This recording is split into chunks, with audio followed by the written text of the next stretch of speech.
Hi everyone, and welcome back to the channel once again.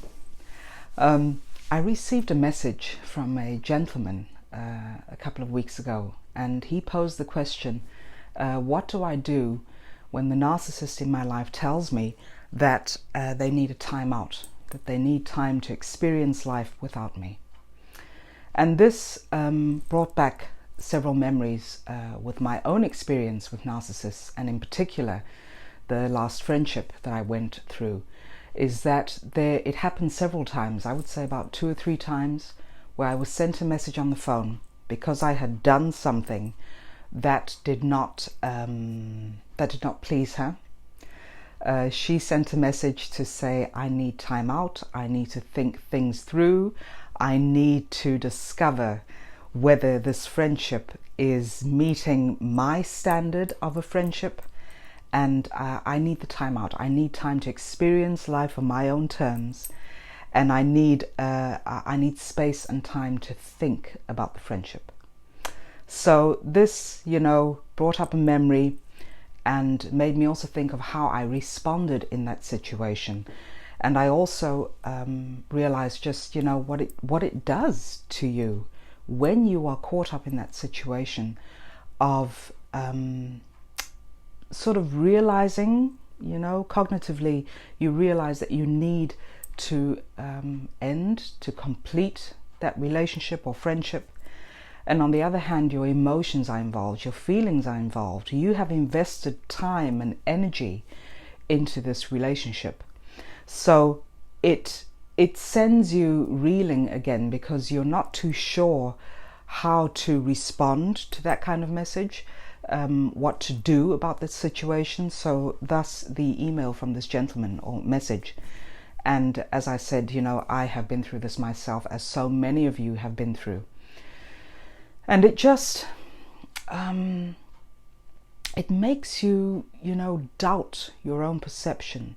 It makes you think about what is it that I have truly done that causes the narcissist to feel that they need a timeout. I'm just wanting to move the relationship forward. I'm wanting to repair things. I'm wanting to get a better understanding of what the two of us just experienced. So all of these, it's deep thinking that you go through. All of these questions that arise because you're trying to make sense out of insanity. That is what you're trying to do. And it adds to your sense of being insane. We all get that feeling where when we have been in a relationship with a narcissist, that we feel that we are losing our grip on reality. And oftentimes this is the truth. Every single one of us who has been through toxic relationships or narcissistic abuse, we go through a period of temporary insanity. This is definitely, I thought, oh, that's no. I've got my wits about me. I know exactly what's going on. I've got a grip on the situation. I can handle my business. But looking back, I can see that I too went through that very soul-searching time, that time of insanity. And this is something that the narcissist knows, what they do. They are very conscious of what they do when they say this to you. So it is a method of control, because keeping you hanging on by saying this in a text message or literally, communicating this to you, it is their way of controlling you. They keep you hanging on. They keep you in that space where you're doubting and also hoping, are they going to get back to me? Can we continue with our friendship or our relationship or the contact that we have at a healthy level? So there's a cognitive sense of knowing that it's not the right situation. It's a very toxic situation to be in. But on the other hand, you're holding on to hope that they are going to take that time that they requested to think things through, and that they're going to come back to you with a healthy answer, and you're going to work things out, And you know, it's a normal response. It's not natural when you are being abused in these relationships, but it is a very normal response. Because again, as I've said so many times, when we invest in the relationship with the narcissist, we give of our inner resources. We give our time, our energy, our love, our compassion, our understanding. And we do it from a place of sincerity. But we also do it from a place of hurt. We are wounded. And you know, there are very many things that can be said about codependency, about empaths, about people who tend to get involved with narcissists. But on the other hand, you know, I don't fully agree with that, because I may have very much empathy, that I can say about myself, but being codependent, no, I don't view myself that way. However, the game that is put in your mind, the game that is being played on you, is one of tapping into your resources. This is what the narcissist always does. They know exactly, because they have spent, just don't forget that they have a lifetime of experience on how to manipulate and intimidate others. So they know exactly which buttons to press and to push with you. They know how to tap into your inner resources of time, of energy, of money, of good qualities.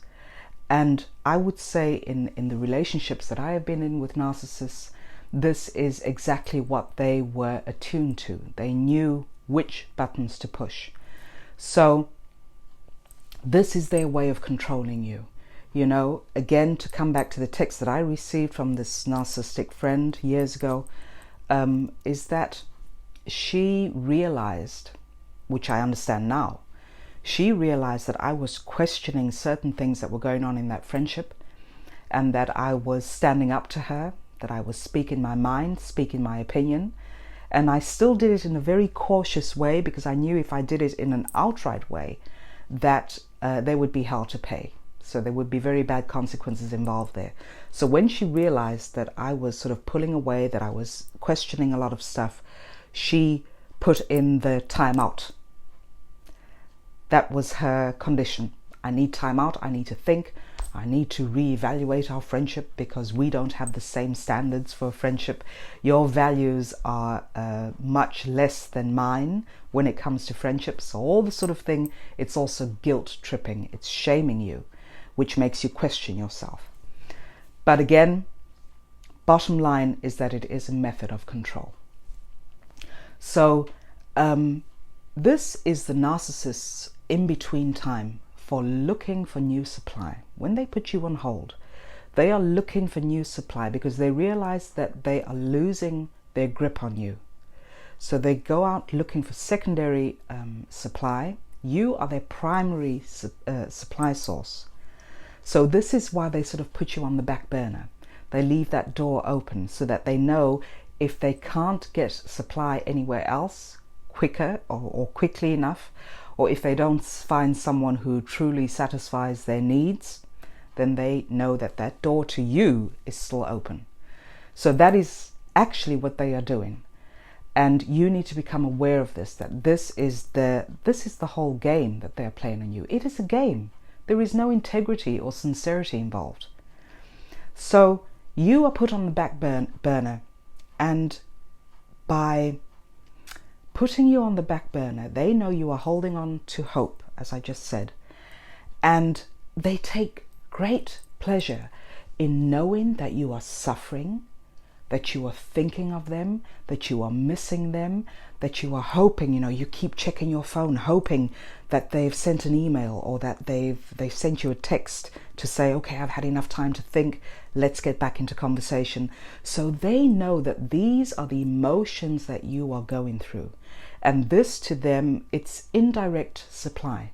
They are still getting supply from you by doing this, because they know, again, they are so informed and so well educated on knowing how the human mind works, knowing the psychology of humans, and they know exactly what they need to say or do to keep you hoping, to keep you longing, to keep you thinking about them. And again, you know, as many of us have also experienced, even though the relationship might have ended years ago, sometimes they still pop into your mind. This is the hold that they have on you. So it is a very, very toxic mind game. You need to allow yourself time to grieve. So this would be my answer to this gentleman's question, is that when you are breaking away from an intimate relationship, from a friendship, from a family member, you need to allow yourself time to grieve. Because don't forget that you were manipulated into loving this person. You were manipulated into believing that what you had was truth. In the case of intimacy, you were made to believe that this was a lifelong thing. This was a long-term relationship that you were investing in. So this is what we build the relationship on. We are coming from a place of sincerity. And again, the core wounds. And with those core wounds, this is the very reason why we keep giving the narcissist the benefit of the doubt. Is because we believe that we can help them, we can save them, we can make them see things from a healthy perspective. These are our core wounds that we need to take absolute ownership of. Because these very core wounds are the wounds that are keeping us stuck and paralyzed in toxic relationships. So allow yourself that time to grieve when you're breaking away. You need to have that time. Because for us, for you and me, it was a very real friendship or relationship. So breaking away from that is going to bring up all these feelings, all these emotions, all the grief. And the more you try and push that grief away, push the anger away, push the hurt away, the more it comes back. So it comes back with a vengeance. So this is your time to grieve that relationship, just as you would grieve losing a dear one to death. You need to have that time to grieve. That is not a process or an emotion that you can just push under the rug. It does not work that way. And in that time of grief, you also need to take ownership of your tolerance of inappropriate and destructive behavior. Because if you and I would not tolerate this kind of behavior, then the narcissist would have no fuel. They would have nothing to go on. So we need to take ownership of that we tolerated this abuse, we tolerated toxicity. And usually, and especially in the beginning, it's very subconscious. But that is why I say when you are in a relationship with a narcissist, it is a very unconscious state of being. Because you are living in a fog, you are living in la-la land, you are living in an illusion.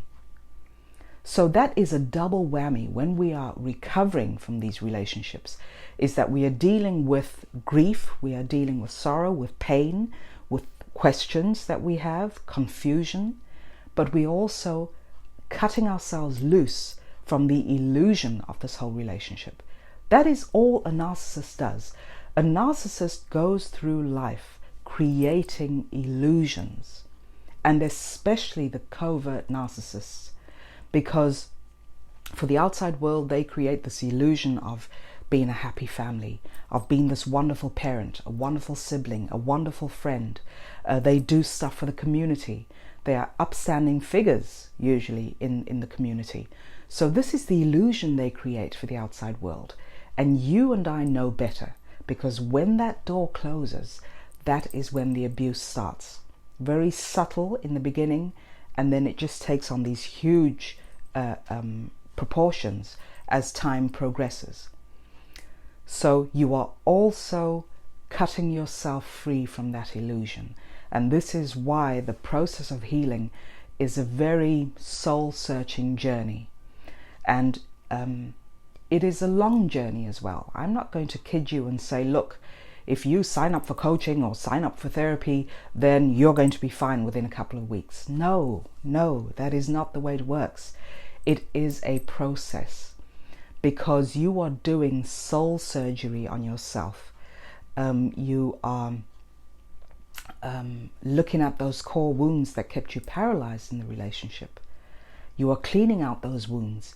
You are giving yourself, or allowing yourself, to create new thought patterns, new patterns of action.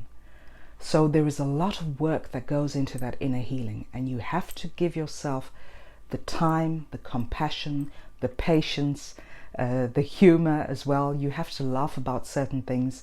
You know, when you realize that an old thought pattern is coming up again in the process of healing, and there's an old behavior pattern that comes up again, you can get to the point, I know not in the beginning, but during that process, you get to the point where you can actually laugh at yourself for just repeating that pattern.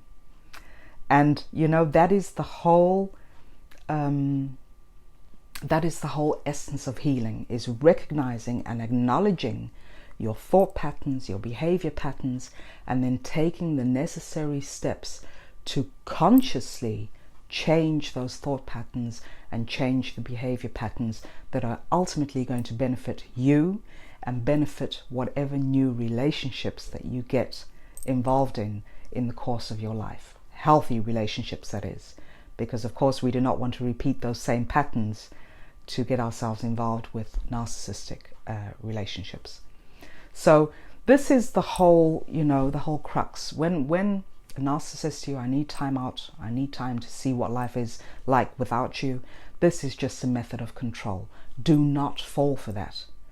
The whole process of healing is coming from a state of unconsciousness to a state of consciousness. And when you raise that awareness, you are also raising your standards. And when you raise your standards, you raise your frequency, and the narcissist then cannot meet you at that same frequency, because as we all know, narcissistic personalities always operate from a very low energy and a very low frequency. And with a low energy, I mean an energy of anger, of emptiness, of wounds, which they refuse to look at.